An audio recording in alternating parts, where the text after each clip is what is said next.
కూటమి ప్రభుత్వం అధికారంలోకి వచ్చిన కేవలం 16 నెలల్లోనే ప్రజల్లో వ్యతిరేకత మొదలైందని, మళ్లీ రాబోయేది జగనన్న ప్రభుత్వమేనని మాజీ మంత్రి వైఎస్ఆర్ కాంగ్రెస్ పార్టీ జిల్లా అధ్యక్షులు కాకాని గోవర్ధన్ రెడ్డి జోష్యం చెప్పారు. నెల్లూరు జిల్లా ఆత్మకూరులో మాజీ ఎమ్మెల్యే మేకపాటి విక్రమరెడ్డి ఆధ్వర్యంలో బాబు షూరిటీ మోసం గ్యారంటీ నియోజకవర్గ కార్యకర్తల విస్తృత స్థాయి సమావేశం జరిగింది. ఈ కార్యక్రమంలో మాజీ జిల్లా పరిషత్ చైర్మన్ బొమ్మిరెడ్డి రాఘవేంద్రరెడ్డి, ఆత్మకూరు పార్లమెంట్ పరిశీలకులు కోటేశ్వర రెడ్డిలతో కలిసి కాకాని పాల్గొన్నారు.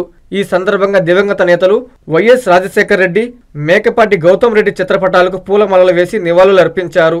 అనంతరం జ్యోతి ప్రజ్వలన చేసి కార్యక్రమాన్ని ప్రారంభించారు. పార్టీ కార్యకర్తలు ఉర్రూతలూగే వ్యాఖ్యలు చేశారు. ప్రతి కార్యకర్త పార్టీ కోసం కష్టపడి పనిచేయాలని సూచించారు. ప్రభుత్వం అవలంబిస్తున్న తీరుపై తీవ్ర స్థాయిలో ధ్వజమెత్తారు. ఈ కార్యక్రమంలో నియోజకవర్గ పార్టీ నాయకులు, కార్యకర్తలు పెద్ద సంఖ్యలో పాల్గొన్నారు.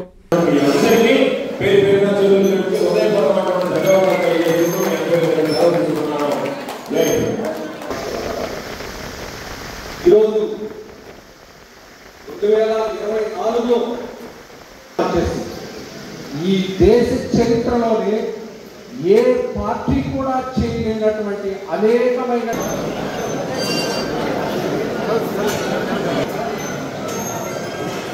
అలాగే వైఎస్ఆర్ కాంగ్రెస్ పార్టీ నెల్లూరు జిల్లా అధ్యక్షులు, మాజీ శాసనసభ్యులు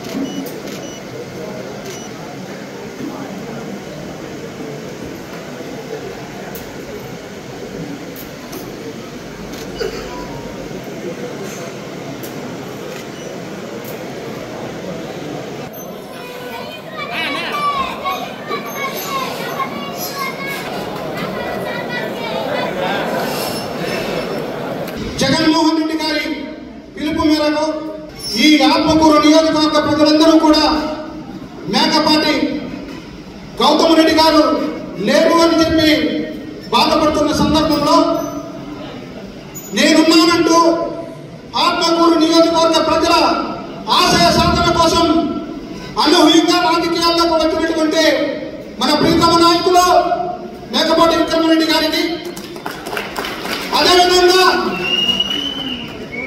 హరిజన గిరిజన పేద బడుగు బలహీన వర్గాల మైనారిటీ వర్గాల ఆశాజ్యోతి మాజీ మంత్రివర్యులు మన ప్రీతమ నాయకులు సర్వేపల్లి నియోజకవర్గ మాజీ శాసనసభ్యులు కాకాని గోవర్ధన్ రెడ్డి గారు, ఇతర స్థానిక సంస్థల ప్రజాప్రతినిధులు, స్థానిక నాయకులు, నా వైఎస్ఆర్ కాంగ్రెస్ పార్టీ కుటుంబ సభ్యుల మిత్రుల పాత్రికేయ సోదరుల అందరికీ పేరు పేరున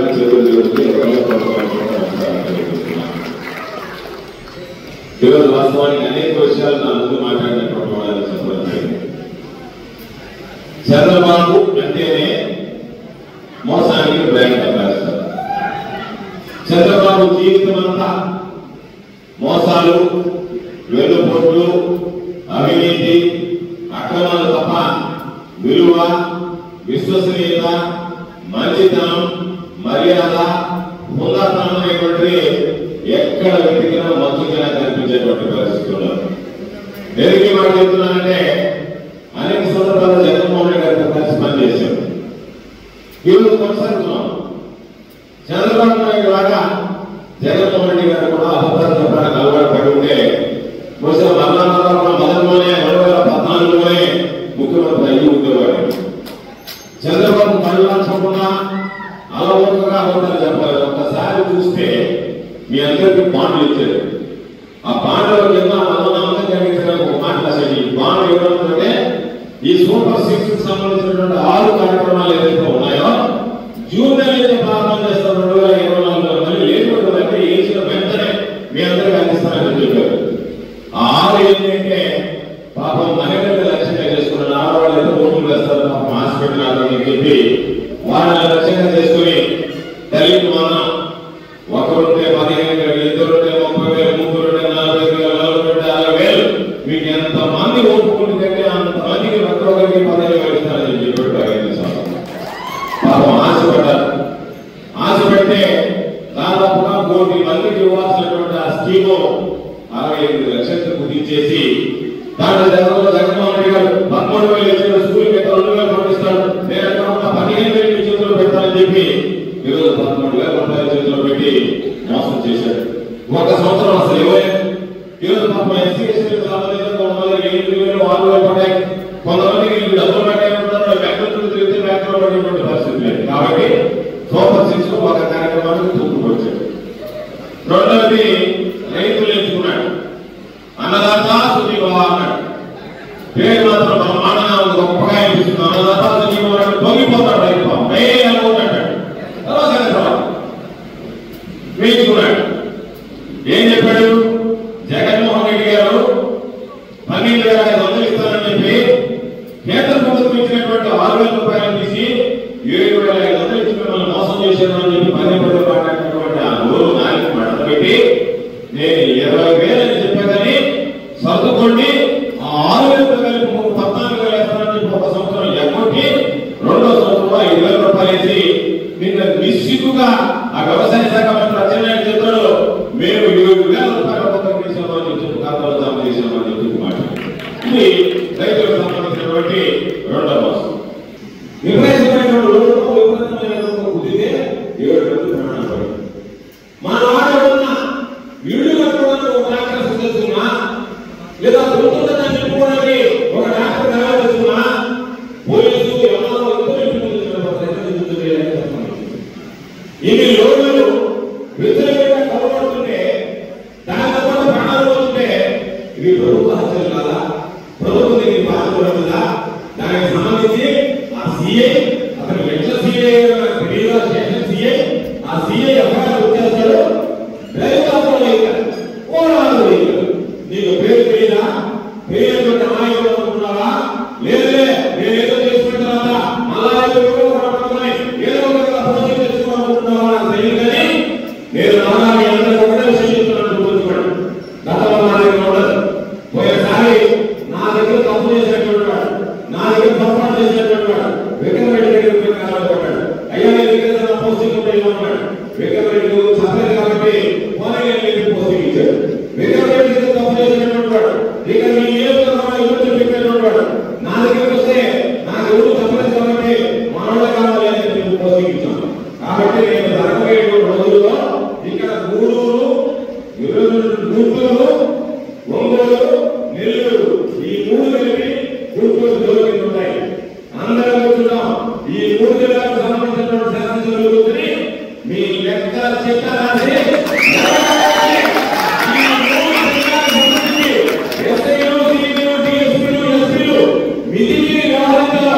మిదిమీది పాటించడం ఒక్కొక్కటి సంబంధించి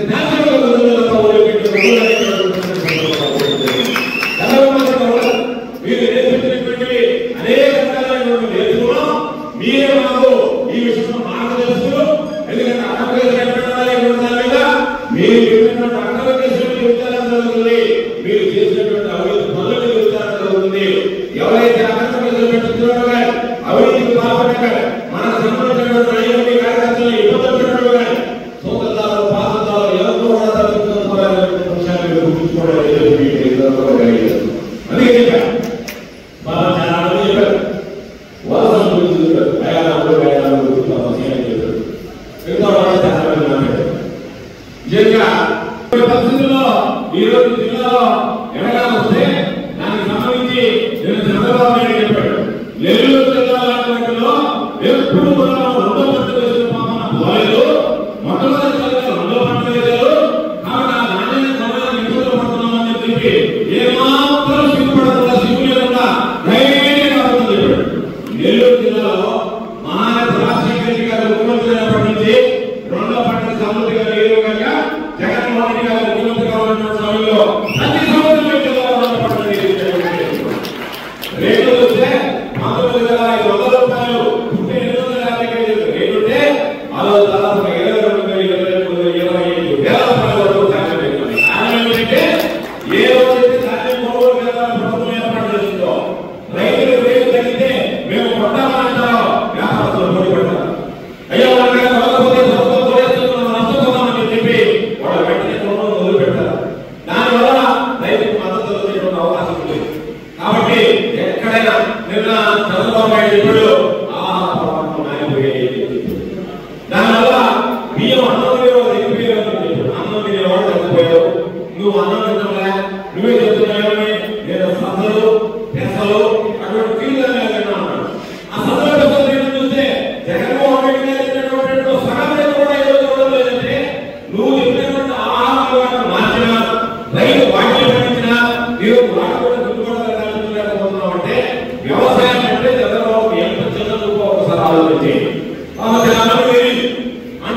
మీరే తెలియదు.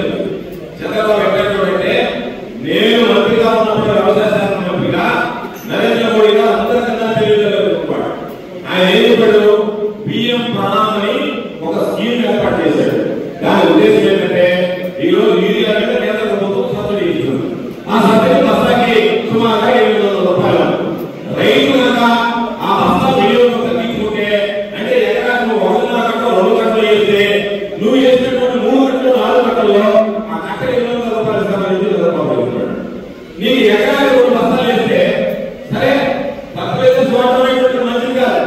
కానీ ఈ రోజు పోటీలు అందరూ నిలబడాలి అంటే నీకు 2 పుట్టులు పట్టలే కనీసం దుర్నులు చేసేది రాదే. కాబట్టి వాళ్ళ దగ్గర వచ్చిపోయి ఈరోజు ఈనాడు పత్రికలు కీలకమైనటువంటి అంటే ఏం చేస్తారో సాయంకాలం 6 గంటల ఆయన చెప్పింది ఏంటంటే ఇంకా మీద ఆధార్ కార్డు అనుసంధానం చేస్తా, మీ ఇంటి దగ్గరికి కట్టలు పంపిస్తా. అయితే ఒకసారి 25 కేజీలు లెక్కన 4 సార్లు 25 కేజీలు లెక్కన 100 కేజీలు 2 బస్తాలు అంతకు చేయడానికి లేదు. అంతకుమించి నేను అదే అంటే రైతులకు సంబంధించి ఎన్ని విధాలుగా ఇబ్బందులు పెట్టాలి. తప్పు నాదే కాదంటాడు. పండిన పంట దాన్ని చూస్తారంటాడు. రేట్లు ఏంటంటే మీరు వైఎస్ఆర్ కాబట్టి మీరు తప్పు చేశారంటాడు. ఏమైనా యూరియా వేసారు కాబట్టి మీరు తప్పు చేశారంటాడు. యూరియా అంటే మీరు ఎక్కువ వాడారు కాబట్టి మీరు తప్పు చేశారు. నా తప్ప నాకు మేము పనిచేశాం. జగన్మోహన్ గారు పనిచేశాడు. సంక్షేమం అభివృద్ధి అన్ని రకాల అభివృద్ధి ఆలోచన చేసినటువంటి అందుకే ఈరోజు రామాయపట్నం పోర్టు దగ్గరికి వెళ్ళాం. అక్కడికి వెళ్తే మమ్మల్ని ఆపేశారు. కారణం ఏంటంటే రామాయపట్నం పోర్టుతోనే జగన్మోహన్ గారు ఫౌండేషన్ చేసిన తర్వాత 51% పనులు పూర్తయితే దానికి సంబంధించి ఏ కాంట్రాక్టర్ అయితే ఉన్నారో ఆ కాంట్రాక్టర్ తొలగించి తన సొంత కాంట్రాక్ట్ పెట్టుకోవడానికి చంద్రబాబు ఈ 15 నెలల్లో ఒక్క రూపాయి తీసుకున్నటువంటి దాఖలు లేదు. ఈ మధ్యనే ఉన్నటువంటి కాంట్రాక్టర్ తొలగించి తనకు సంబంధించినటువంటి కాంట్రాక్టర్ నవోదయ కంపెనీకి పనులు చెప్పి ఈరోజు పనులు ప్రారంభిస్తే మేము ఎంత చేశాం, మీరు ఎంత చేశారో చూద్దాం రండి మీరు కూడా అంటే మేము రాము, మీరు పోవడానికి లేదు అని చెప్పి పోలీసులు పెట్టి రామాయపట్నం అభివృద్ధి కూడా కాబట్టి అభివృద్ధిని కోరుకున్నాడు తప్ప ప్రజలకు అభివృద్ధి నిజమే. వ్యవసాయ సంబంధించి అసెంబ్లీలో పెద్ద చర్చ జరిగింది. చంద్రబాబు నాయుడు చెప్పాడు అన్ని చేసేవాళ్ళు చెప్పాడు. మాట చెప్పాడు యూరియా ఎక్కువ వాడదు, యూరియా వాడితే క్యాన్సర్ వస్తున్నప్పుడు యూరియా ఎక్కువ వాడలేదు మంచిదే. కానీ ఈరోజు మేము అడిగేది రైతులకు సంబంధించి గిట్టుబాటు ఇవ్వాలి. ఆ విధంగా మేము ఆలోచన చేయాలని అందరికీ కోరుకుంటూ ఒక్క పిలుపుతో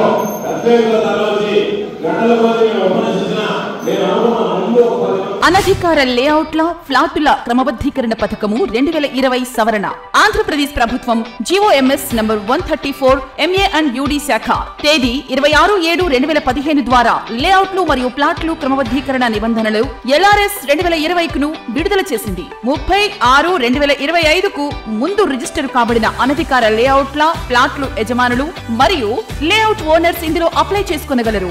26/7/2025 నుండి 90 రోజుల్లో అనగా 24/10/2025 లోపు lrsdtcp.ap.gov.in అనే పోర్టల్ ద్వారా 10,000 రూపాయలు మొదటగా చెల్లించి అప్లికేషన్ చేసుకోవచ్చు. 4000 స్క్వేర్ సెంటీమీటర్స్ లేదా 4783 చదరపు గజాల లోపు విస్తీర్ణము గల వ్యక్తిగత స్థలాల రహదారి సముదాయంతో ఉన్నవారు కూడా ఇందులో దరఖాస్తు చేసుకొనవచ్చు. ప్లాటు యజమానులు ఓపెన్ స్పేస్ చార్జెస్ మరియు అపరాధ రుసుము చెల్లించాలి. లేఅవుట్లలో 10% ఓపెన్ స్పేస్ లేని ఎడల ప్లాట్ల యజమానులు ఈ స్కీమ్ లో 14% ఓపెన్ స్పేస్ చార్జెస్ చెల్లించేవారు ఇప్పుడు 7% ఓపెన్ స్పేస్ చార్జెస్ చెల్లించవలెను.